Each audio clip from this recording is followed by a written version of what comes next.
ഈ വേശ്യകളുമായിട്ട് ഞാൻ കൗൺസിലിംഗ് നടത്തിയ സമയത്ത് അവരോട് ചോദിച്ചു, ഇതിൽ നിന്ന് എങ്ങനെയായാലും നമുക്ക് പിന്തിരിയണം, എന്ത് ചെയ്യണം? അപ്പോൾ അവർ പറഞ്ഞു, ജോലിയൊന്നുമില്ല.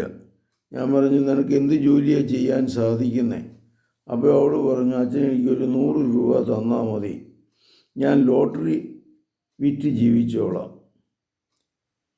ഞാൻ ഏതായാലും അവൾക്കൊരു 100 രൂപ കൊടുത്തു. വിജയിക്കുമെന്ന് വിചാരിച്ചല്ല, പക്ഷേ പ്രായോഗിക തലത്തിൽ അവൾ അത് വിറ്റ് പിന്നെ ജീവിക്കാൻ തുടങ്ങി.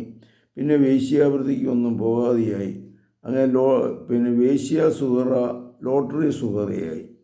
കർത്താവെ അനുഗ്രഹിക്കണമേ. ഈ മകളെയും ആ ജീവിത ശൈലിയെയും ജീവിതത്തിൽ മാറ്റം വരുത്താനുണ്ടായ സാഹചര്യത്തെയും ഓർമ്മിക്കുന്നു. പരിശുദ്ധ പരമദിവ്യകാരുണ്യത്തിന് എന്നേരവും ആരാധനയും സ്തുതിയും പുകഴ്ചയും ഉണ്ടായിരിക്കട്ടെ. ഈശോ മിശിഹായ്ക്കും സ്തുതിയായിരിക്കട്ടെ.